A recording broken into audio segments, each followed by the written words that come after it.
freedom, tyranny. What is it that makes men free? What is freedom all about? There are so many worldviews. Well, there are a number of worldviews that say, well, this is how it should be, and another worldview says this is how it should be, and we've talked a little bit about atheism, and you know, atheism is a tyranny. It is a philosophy of tyranny, and it is a tyranny that is simply doesn't allow anything else. And you know, just been wondering about, you know, on one side we have the Christian worldview, and on the other side we have Islam, and we have Sikhs and the religion of the Sikhs and Hindus. And really it all seems to me it comes down, number one, what makes a person free and healthy on the inside? And I know I might upset some Christians by saying what I'm about to say, but it seems to me that biblically every man is free to choose what he believes. If he wants to be a Christian, he's free to be a Christian. If he wants to be an atheist, well, look, you're free to be an atheist. If you want to be a Muslim, listen, I'll say this, God set you free to be a Muslim. But here's the question. In all of these different worldviews, there's a problem, and it's the same with Christianity. If Christianity and so-called Christians gain political power, then they begin to force the Christian worldview on everybody in the form of law, and it becomes a tyranny.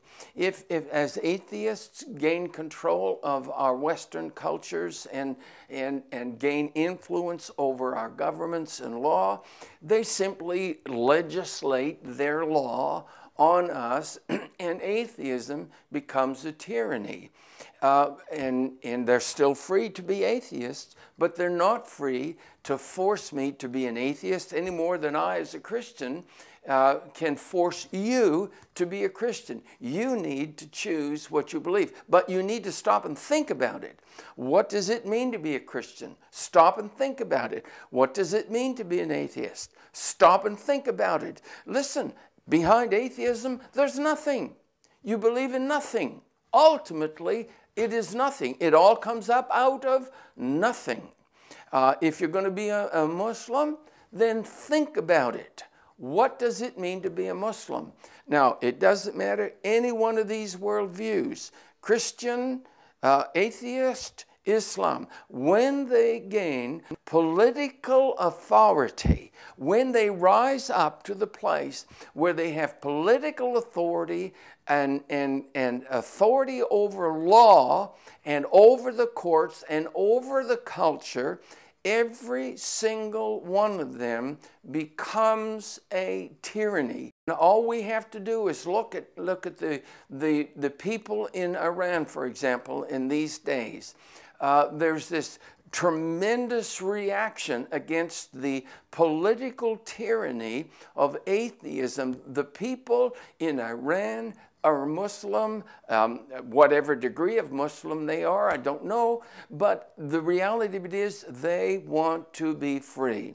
Now here's the question, what sets a man free? A man is not free because he's religious. A man is not free because he's under a political system. A man is free when he's free from the dominance of his own passions, when he's driven by those inner passions that are destructive. Scripture puts it like this, we are slaves to sin. What does that mean? Oh, don't talk to me about sin. But listen, what does that mean? We are slaves. We're slaves to addiction.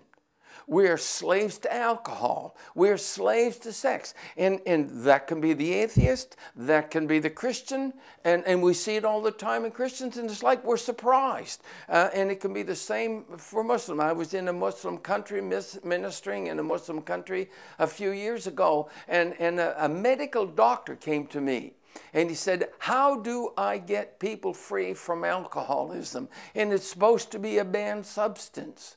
And he says, most of my medical practice is with people who are addicted. And you see, all of that problem, we are ruled destructively or inwardly by destructive passions. And I guess that maybe I just have to be real honest. I found an answer, and it keeps coming back. Find the grace of God. You know, just if you're bound by something, find the grace of God and say, God, would you give me grace and set me free? Set me free in the inner man. And whom the Son sets free is free indeed in the inner man. Thank you.